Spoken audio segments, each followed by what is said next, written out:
A lonely rancher looked after a native girl. The next day, the warrior chief arrived with silent guards. Jace sat on the porch of his small ranch house, sipping lukewarm tea from a chipped mug. The wind carried the dry scent of dust and wild grass, and somewhere in the distance, the faint lowing of his herd reminded him that life, despite the isolation, went on. He liked it that way, quiet, simple, and predictable. Jace had been alone on this ranch for years. The nearest settlement was more than a day's ride, and he preferred it that way. People often brought trouble, arguments, and complications.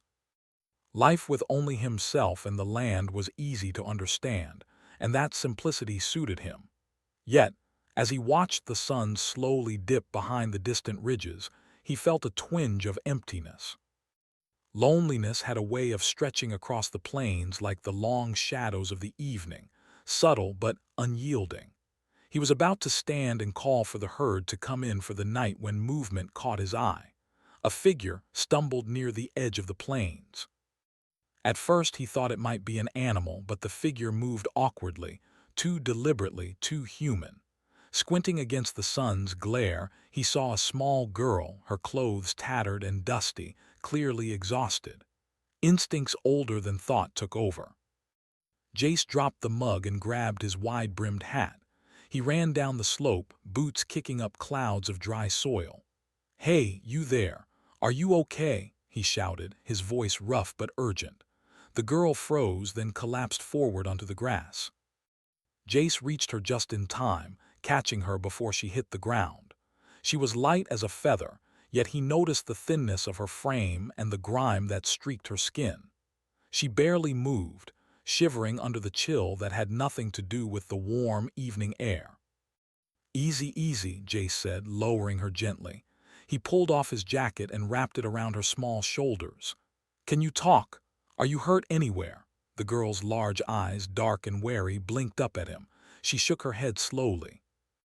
Her lips trembled, forming sounds Jace could not understand. He realized she spoke a language he had never heard, full of soft, musical syllables that seemed to belong to the wind itself. "All right," Jace murmured. "I guess we'll do this without words then." He looked around. There were no other humans in sight, no signs of a settlement or a campfire. Just the endless plains stretching to the horizon, whispering with the movement of the tall grasses. He lifted her carefully and carried her toward the house. She did not resist, though her eyes darted around nervously, watching the plains as if expecting something to appear at any moment. When they reached the porch, he gently sat her down. "Water," he said, fetching a cup from inside. The girl drank quickly, the way someone does when they have not had water in a long time. Her hands shook slightly, and Jace could feel the tension radiating off her small body. After she drank, she leaned back, finally letting out a soft sigh, almost like a whisper of relief. Jace studied her. Her hair was dark and tangled, her clothes worn and patched in many places. There was something noble about her, something that suggested she was not just lost, but someone who belonged to a story far bigger than the lonely plains. He placed a hand on her shoulder. "You're safe now. No one's going to hurt you here." The girl looked at him for a long moment, then slowly reached out and touched his hand. There was a hesitation, then a quiet trust. It was small, but it meant something. Jace nodded. "All right then, let's get you cleaned up." He fetched a basin of water, warmed over the small stove. The girl's eyes widened slightly at the unfamiliar process, but she let him wash the dirt from her face and arms. Each streak of grime he removed revealed skin that glowed faintly under the twin suns, a healthy, alive tone, even after days in the dust. Afterwards, he gave her some dry clothes he had in a spare trunk. They were not fancy, just sturdy, functional clothing. She put them on slowly, studying the fabric, the stitching, the unfamiliar patterns. She did not speak, but Jace could tell she was curious. "Name?" he asked finally. The girl hesitated. Then she said a single word, almost a whisper. "Lyra." "Lyra," Jace repeated, testing the sound. It rolled off his tongue awkwardly but gently. She nodded. That was enough for now. Dinner was simple, roasted vegetables and a bit of protein from the last of his preserved stores. Lyra ate slowly, careful, watching him as much as she ate.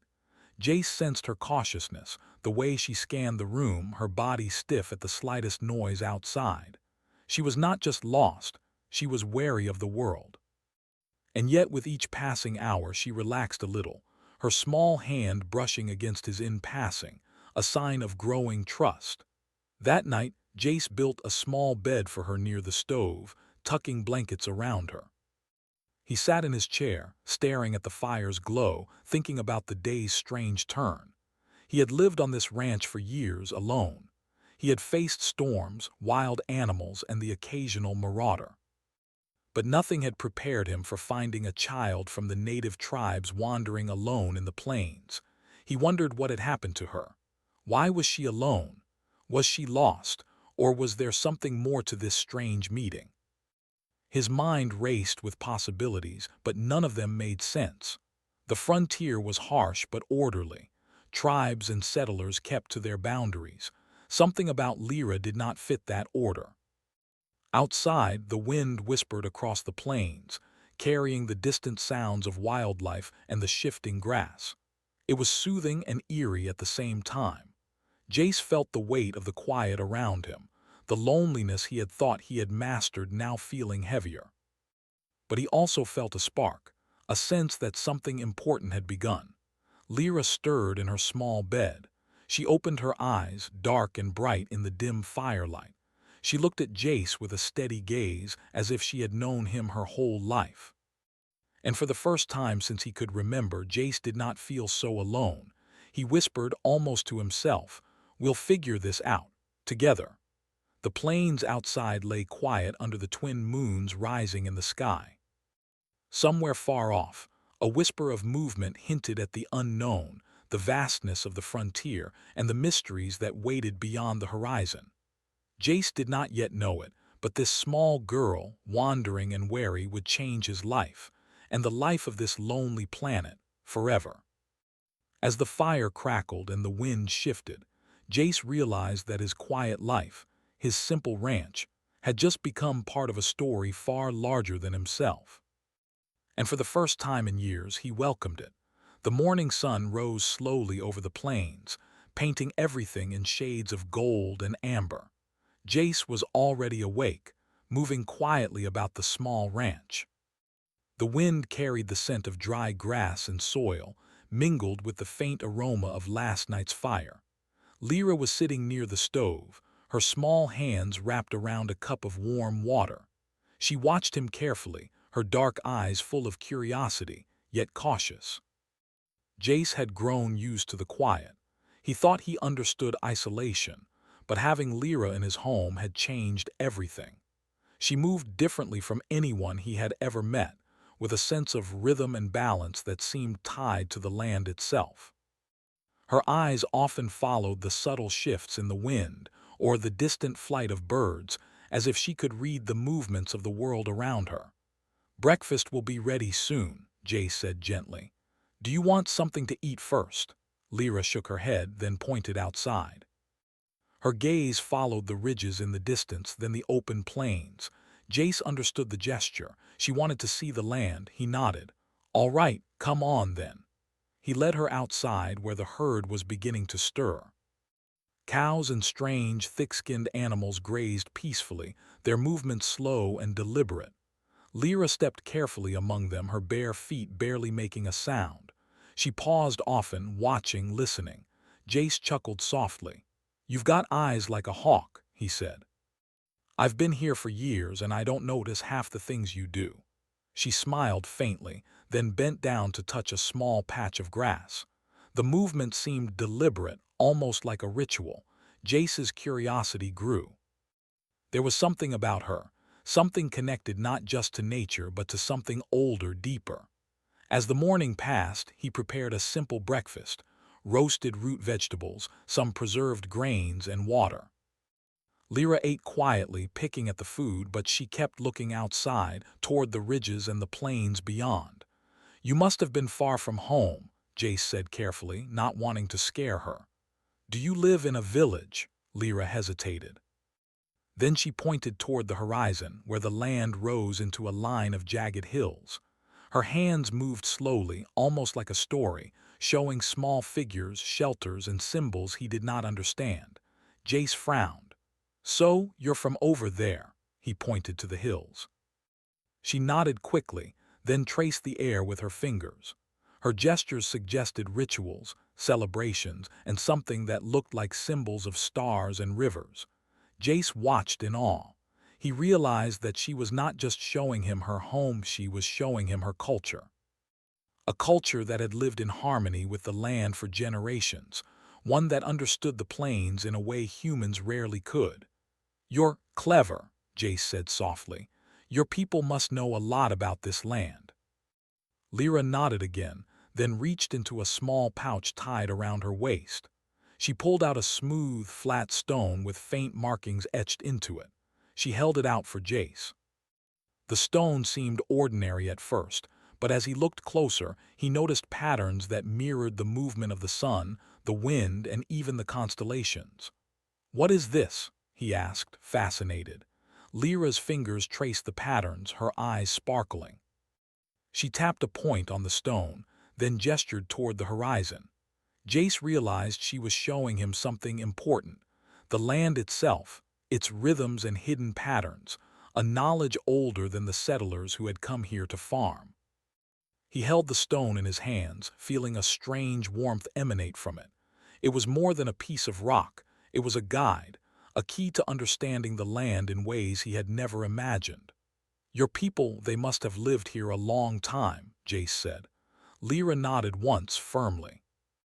Then she pointed to herself and then to him, indicating a connection. She wanted him to understand something, that he was now part of a story bigger than himself, a story that tied humans and this land together. For hours, they wandered the ranch together. Lyra showed him small details he had never noticed. The way certain plants grew only in specific patterns, the signs animals left when danger approached, the hidden streams that carried water underground. Jace began to see his own land with new eyes, as if it had always been a living thing, waiting for someone to truly understand it. As they moved, Jace noticed something unusual. Lyra paused frequently, listening intently, tilting her head to the wind. Then she raised a hand, signaling him to stop. Somewhere in the distance, a herd of wild grazers shifted suddenly, moving as if sensing something he could not see. "Do you feel that?" he asked, trying to sound casual. Lyra nodded. She crouched slightly, placing her hand on the ground, then closed her eyes. She stood, looking toward the horizon, and pointed again. Jace followed her gaze and felt a strange chill run down his spine. Something was coming. He could not yet see it, but Lyra's awareness of the land was warning him. They returned to the house as the suns climbed higher. Jace's mind raced with questions. Who was she? Why had she left her people? And why had she come to him, a lonely rancher far from any settlement? Lyra did not answer in words. Instead, she drew symbols in the dirt with a stick. Jace watched, fascinated.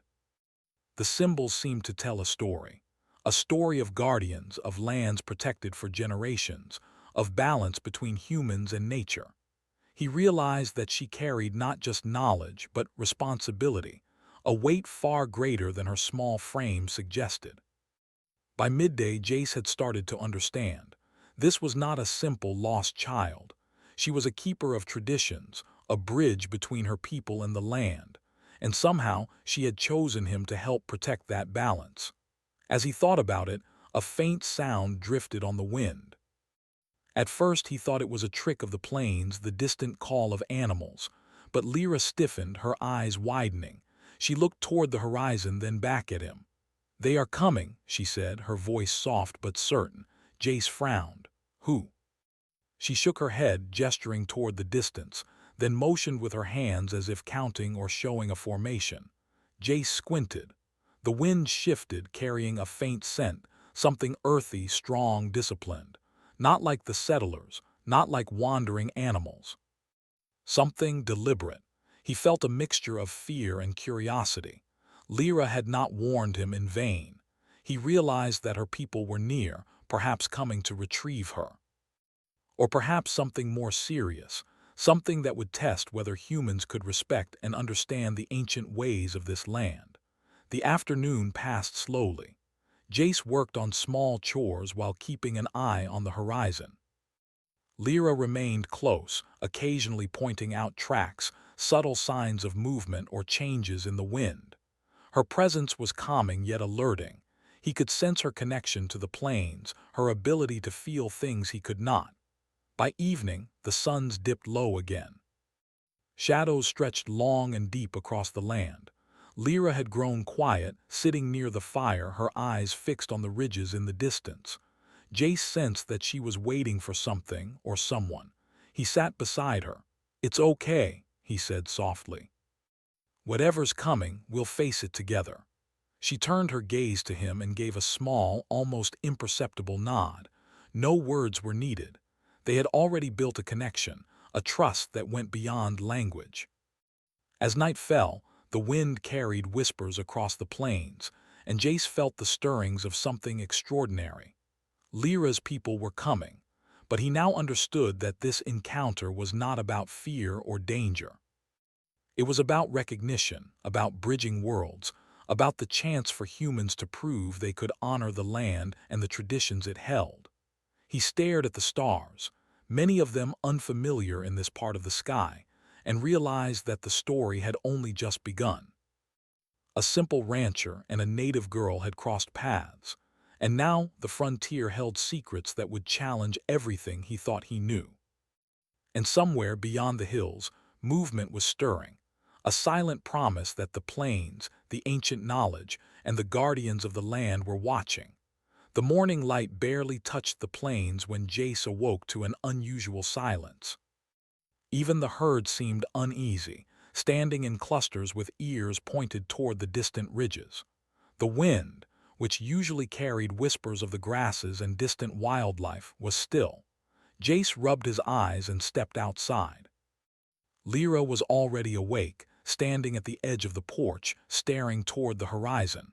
Her posture was rigid, alert. The wind played gently with her dark hair, but her eyes were fixed on something beyond the ridges, something he could not yet see. "Morning," Jace said softly, not wanting to startle her. She didn't turn, but a small nod acknowledged him. He followed her gaze and squinted. At first, the ridges were empty. Then, moving slowly across the horizon, he noticed a group of figures. They were small at first, almost blending with the rocks and shadows, but their movement was deliberate. Not like animals, not like settlers. "They are coming," Lyra whispered. Her voice was calm, but there was an unmistakable weight to it, seriousness, expectation, authority. Jace's heart quickened. Who are they?" Lyra did not answer with words. Instead, she lifted a hand, gesturing for him to wait. She crouched slightly, scanning the approach as if she could read every motion from miles away. Her instincts, finely tuned to the land, sensed something he could not yet grasp. The figures grew closer. Jace noticed the leader first, a tall man, his movements precise, almost ceremonial. Behind him, silent guards followed in perfect formation. They wore simple armor made from natural materials, patterned with symbols that glinted faintly in the morning sun. The figures carried no obvious weapons, yet their presence radiated discipline and purpose. "They are not here to fight," Lyra said finally, turning her gaze to Jace. "Not yet," Jace swallowed hard. "Not yet. They are testing you," she explained, her words slow, careful. "They watch. They do not speak first. They see if you respect the land and the people." He frowned. "Respect." Lyra's eyes flicked toward the approaching chief. "The balance must be proven," she said simply. Jace took a deep breath. He had lived in the frontier for years. He had faced storms, predators, and even wandering bandits. But this presence, this silent, deliberate procession, was unlike anything he had encountered. It was as if the plains themselves had sent emissaries to judge him, and he was not yet sure if he would pass. The chief halted just short of the outer fence of the ranch. His guards formed a wide semicircle behind him. their eyes scanning every inch of the land with an almost mechanical precision. He raised a hand slowly, then lowered it. No words were spoken, yet the gesture seemed to hold meaning, an unspoken command to wait, observe, and judge. Jace stepped forward cautiously. I don't mean any harm," he called out. His voice sounded small against the vastness of the plains. The chief did not respond verbally. Instead, he raised his hand again, slowly, pointing toward the small stone basin Jace had used the day before, then to the horizon, then to the girl. Lyra stepped forward slightly, nodding at the chief. Her movements were subtle but precise, and Jace realized that she was acting as a translator of sorts, her knowledge of her people's gestures bridging the gap between him and these silent warriors. Jace swallowed, forcing calm into his voice. "I found her alone. She was hurt. I could not leave her." The chief's eyes, dark and unreadable, studied him for a long moment. Then slowly he lowered his hand. A faint nod followed. The guards shifted slightly but remained silent, their presence both intimidating and mesmerizing. Jace felt a strange mix of fear and awe. These were not ordinary people. They were guardians, disciplined and proud, carrying with them the weight of generations. And yet they had not attacked. They had not demanded anything. They were observing him, measuring his character, his intentions. Lyra moved closer to Jace, her hand brushing his arm. Her eyes were calm, but the gesture carried reassurance. "They will not harm you," she said quietly. "If they see truth in your actions, they may accept you." Jace nodded slowly, understanding the gravity of the situation. He had spent his life relying on skill, courage, and knowledge of the land. But this required something different: respect, humility. A willingness to see beyond himself, beyond the ranch, beyond the plains he had called home for so long. The morning passed with tense stillness. The chief remained near the fence, watching. Jace worked quietly around the ranch, performing small tasks he hoped would demonstrate his care for the land. Repairing a broken fence post, tending to the watering trough, straightening a row of crops. Every motion was deliberate, every glance toward the chief and his guards measured. Lyra followed him, offering subtle guidance. She pointed out signs he had overlooked. A patch of wildflowers that indicated fresh water below, tracks of small animals that kept the soil fertile, patterns in the grasses that suggested seasonal winds. Each detail mattered, and Jace felt himself learning in ways he had never imagined. As the suns climbed higher, the chief moved closer, his gaze never leaving Jace. The guards mirrored him, silent, watchful, a moving boundary of discipline. It was clear, this was not just a test of action, but of awareness, empathy, and understanding. Jace felt the weight of the moment. Every decision, every motion was under scrutiny. And yet, he also felt a sense of connection, an unspoken acknowledgement that humans could indeed rise to meet the expectations of those who had lived in harmony with the land for generations. By midday, Jace had begun to see the patterns Lyra had been showing him. He moved with intention, following her guidance and his own instincts. When he repaired a broken irrigation channel, he did it in a way that preserved the natural flow of water rather than forcing it into rigid paths. When he tended to the soil, he left small markers that indicated where certain plants could thrive, respecting the subtle balance of the land. The chief observed, his posture unchanged, his gaze unwavering. Jace could feel the weight of that observation, and it both unnerved and inspired him. He realized that this was more than a test, it was a teaching, a chance to prove that humans could understand, protect, and honor the knowledge of those who came before. As the suns began to descend, casting long shadows across the plains, the chief finally made a gesture that changed everything. He extended one hand, palm down, then lowered it slowly toward the ground. Lyra immediately understood and stepped forward. She touched Jace's shoulder gently, guiding him to kneel in the soft dust.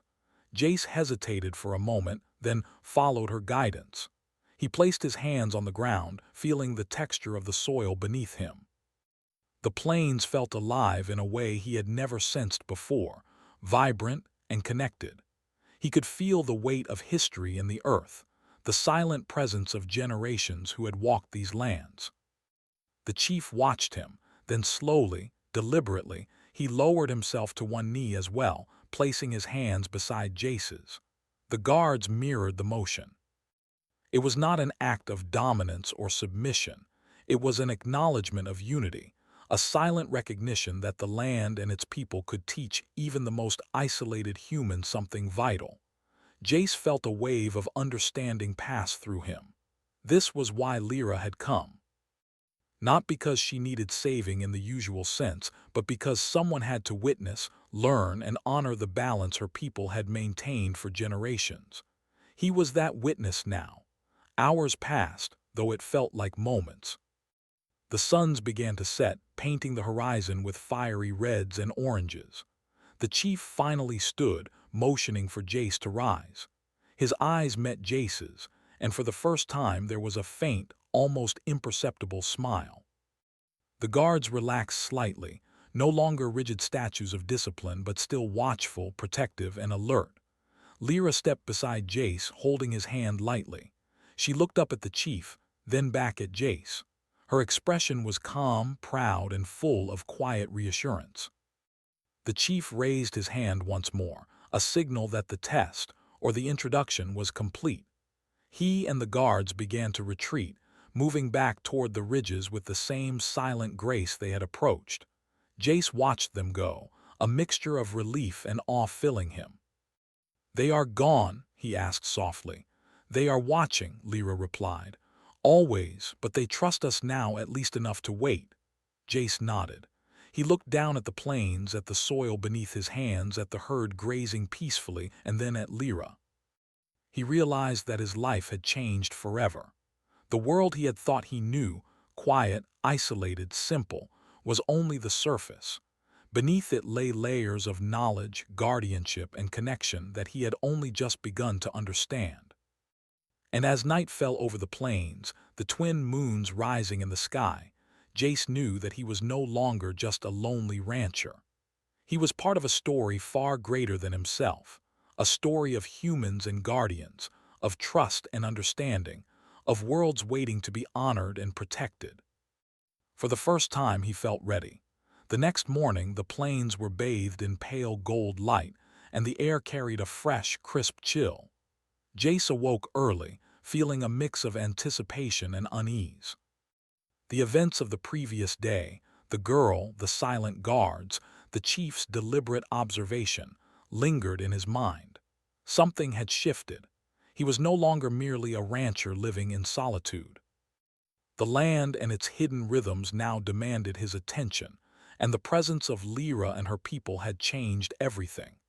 Lyra had been awake for some time, sitting near the porch and scanning the horizon. She stood as Jace stepped out, her dark eyes filled with calm determination. She gestured toward the land, indicating that today would be different. Today, he would have to prove himself. "The chief," Jace began, unsure how to phrase the question. "They are testing you," Lyra said simply, placing a hand on his arm. Her touch was light but firm, and Jace felt an immediate sense of reassurance. "They do not test strength, they test understanding." He nodded slowly. Understanding.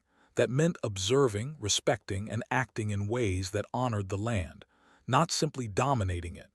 He had spent years working his ranch, managing animals and crops, but he realized now that his knowledge was surface level. The plains had secrets he had yet to comprehend. Lyra led him toward the edge of the ranch where the soil was uneven, dotted with patches of wildflowers and small water streams hidden beneath tall grasses. She gestured toward a narrow channel that carried water to the crops. Jace understood. The channel was blocked in several places and the water flow was uneven. "You must repair it," she said, her voice calm but firm, "without forcing it, without changing the balance." Jace rolled up his sleeves and knelt beside the channel. He examined the flow, noting the rocks, the roots, and the subtle inclines. Instead of digging a new path or redirecting the water abruptly, he worked carefully. He cleared debris, adjusted small stones, and nudged the water gently along its natural course. Lyra watched silently, occasionally pointing or tilting her head to indicate a subtle adjustment. Hours passed. Sweat beaded on Jace's forehead, but he felt a deep satisfaction as the water flowed smoothly, nourishing the crops without disturbing the wildflowers or the hidden streams. Lyra smiled faintly, a gesture of quiet approval. "Good," she said. "The land accepts this." Next, she guided him toward a grove of ancient trees near the far edge of the property. The trunks were wide, and their roots twisted deep into the soil. Some branches had fallen over the years, and a small sapling had been bent by wind and neglect. "You must help it grow," Lyra instructed. "But not by force. You must understand it first." Jay studied the tree and its surroundings. He cleared debris carefully, untangled roots that had become twisted, and constructed small supports for the bent sapling. He watered it gently, taking care not to disturb the natural flow of nutrients from the soil. Every motion was deliberate, thoughtful, and patient. Lyra observed, occasionally guiding him with a hand gesture. Her people had lived in harmony with these lands for generations, and she was teaching him that balance required more than skill. It required respect, attention, and humility. By midday, Jace had learned something profound. The land was alive in a way he had never imagined. It responded to care, to thought, and to the willingness to see beyond immediate results. The plains were not merely a backdrop to his life. They were a partner, a teacher, and a story waiting to be understood. After tending the grove, Lyra led him to a small patch of soil near the herd. She pointed to tracks, small trails, and subtle signs that indicated where animals grazed, drank, and moved through the land. The patterns were intricate, almost like a map woven by nature itself. "You must guide them," she said, "without forcing them, without harming the balance." Jace spent hours observing the herd, learning their habits, and adjusting the placement of water troughs, fences, and feeding areas. He realized that each small change could have consequences, and he moved deliberately, always considering how the land and the animals would respond. Lyra watched quietly, her eyes showing approval with each thoughtful action. By late afternoon, Jace felt a deep connection to the ranch he had once thought he knew completely. He had repaired, guided, and nurtured, but always with respect and patience. The chief's test, he now realized, was not about strength, skill, or bravery. It was about understanding, empathy, and harmony with the land. As the suns began to set, painting the sky in shades of orange and crimson, Jace noticed a faint movement on the distant ridges. The chief and his guards had returned, moving with the same silent grace they had shown the first day. Their presence was deliberate but not threatening. They were here to witness, to observe, and perhaps to acknowledge the work that had been done. Lyra stepped forward, signaling Jace to remain calm. She raised her hand slightly, communicating with the chief through a series of precise gestures. The chief's gaze swept over Jace, his expression unreadable, yet his stance suggested respect. Jace stepped forward cautiously. I have tried to honor the land," he said, his voice steady but humble. "I hope it is enough." The chief remained silent. Then slowly he raised one hand, palm down, toward the ground. Lyra immediately understood and signaled for Jace to kneel beside him. Jace placed his hands on the soil, feeling the texture beneath his fingers.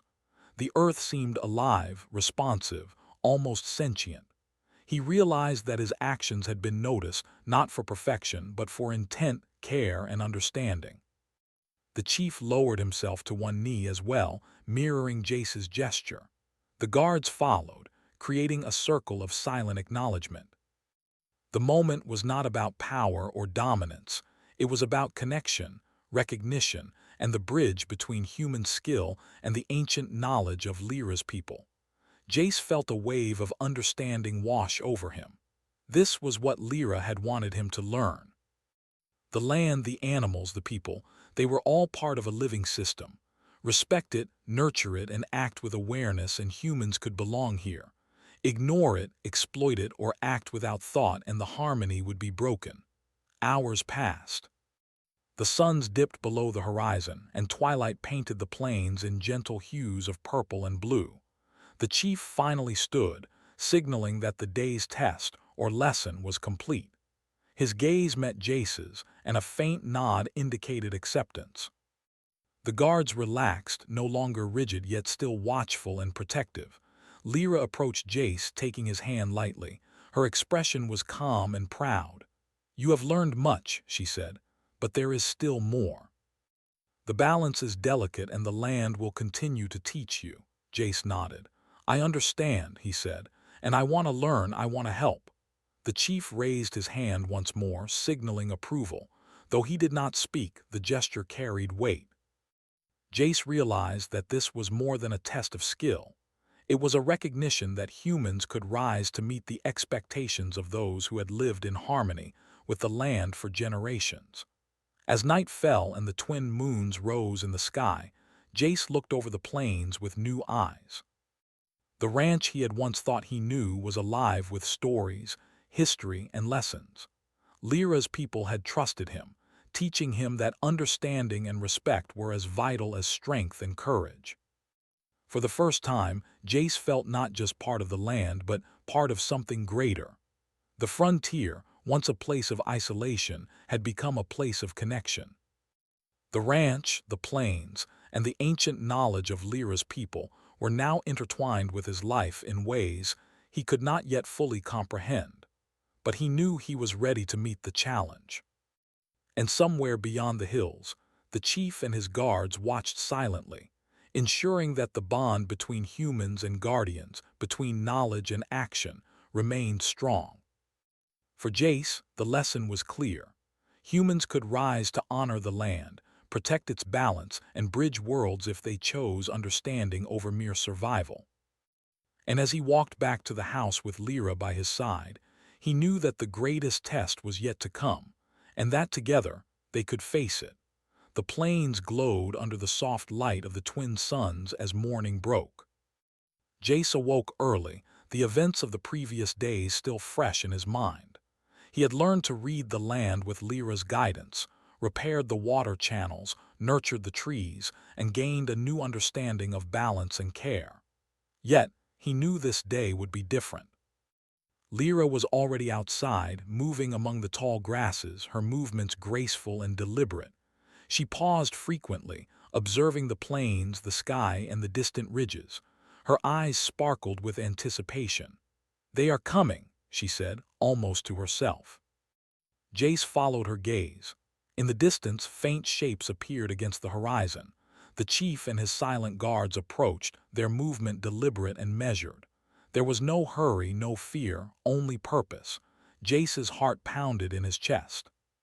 He had learned much, but he did not yet know what the chief would require of him today. "They want to see the final proof," Lyra said softly, taking his hand. "Show them you understand and they will accept you." Jace nodded. He remembered all the lessons: patience, observation, care, and respect. He had done his best to honor the land, to learn from Lyra, and to prove that humans could coexist with her people's wisdom. Now he had to demonstrate it in front of the chief. As the chief approached the ranch, Jay stepped forward to meet him. Lyra guided him silently, showing him gestures and signs the chief would understand. The chief's eyes, dark and unreadable, swept over Jace, then moved to the land around the ranch. He did not speak, but his gaze carried a weight that made Jace's chest tighten. Jace took a deep breath and began. First, he led the chief and his guards to the repaired irrigation channels. He explained, with gestures and a few simple words, how he had observed the flow of water, adjusted stones carefully, and preserved the natural balance of the land. Lyra translated where needed, showing the chief that Jace had acted with understanding, not force. The chief nodded slowly, his expression unreadable but thoughtful. The guards observed silently, watching Jace's every move.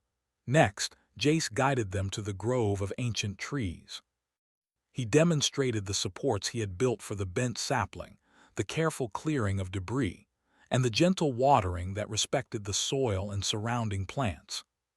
He knelt beside the trees, letting the chief observe closely, showing that his care was deliberate and thoughtful. The chief raised a hand in acknowledgement, pointing to the soil and then to Jace, a silent recognition that the rancher's actions were genuine. Lyra's eyes shone with quiet pride. Finally, Jace led them to the herd. He showed the careful placement of the troughs, the observation of animal patterns, and the gentle guidance he had used to maintain harmony between the livestock and the land. The chief circled slowly, observing every detail, and then paused. His gaze met Jace's. There was a faint softness, almost imperceptible, as if he recognized the effort and intent behind every action. Hours passed in quiet observation. The suns climbed high, casting long shadows across the plains. Jace felt the tension and hope building within him. He had done all he could. He had worked with care, respected the land, and acted with honesty. Now the judgment rested with the chief. Finally, as the suns began to descend, the chief made a gesture that took Jace by surprise. He extended a hand, palm down, toward the earth. Then slowly, he lowered himself to one knee. The guards mirrored him, forming a protective circle. Lyra stepped forward, guiding Jace to kneel beside the chief. Jace placed his hands on the soil, feeling the texture and the life within it. He could sense the balance of the land, the quiet strength of generations that had protected it, and the approval in the chief's silent acknowledgement. The chief's hand moved gently, touching the earth beside Jace's. It was a gesture of acceptance, of trust, and of recognition. Jace understood he was no longer just a human stranger. He was a partner, a bridge between worlds, and a guardian of the land alongside Lyra and her people. Lyra's face lit with a quiet smile. She stepped closer to Jace, taking his hand. "They trust you now," she said softly. The chief rose slowly, extending a hand toward Jace, not as a command but as a gesture of alliance. Jace took it, feeling the weight of responsibility and honor in the connection. The guards relaxed, their presence still protective but no longer intimidating. Jace looked out over the plains, at the crops, the grove, and the herd. He felt a deep sense of fulfillment and understanding. The ranch was no longer just a place to survive. It was a place to nurture, protect, and honor. The chief gestured toward the horizon, then back to Jace and Lyra. It was clear. Humans and the native people could work together, share knowledge, and protect the land in harmony. Jace had proven that he could rise to meet the expectations of those who had lived in balance with the land for generations. As the sun set, painting the sky in deep oranges and purples, Jace and Lyra stood together, watching the horizon.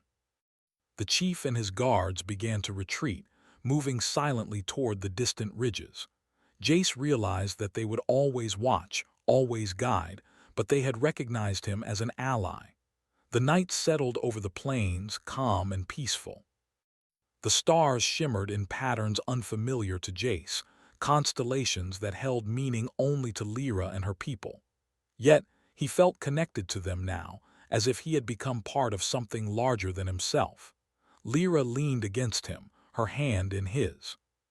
"We have much to learn," she said quietly, "but together we can protect this land." Jace nodded. "I understand now, and I will do everything I can."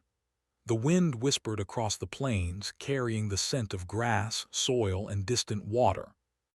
Somewhere beyond the hills, the chief and his guards watched, a silent promise of guidance and protection. Jace knew that the future held challenges, but he also knew that humans could rise to meet them, with understanding, care, and courage.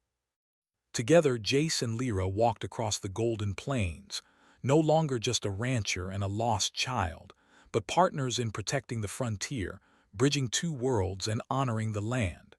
The plains stretched endlessly before them, alive and vibrant.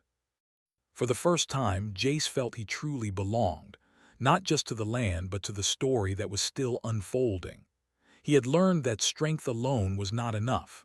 Respect, understanding, and trust were what allowed humans to rise, to protect, and to thrive.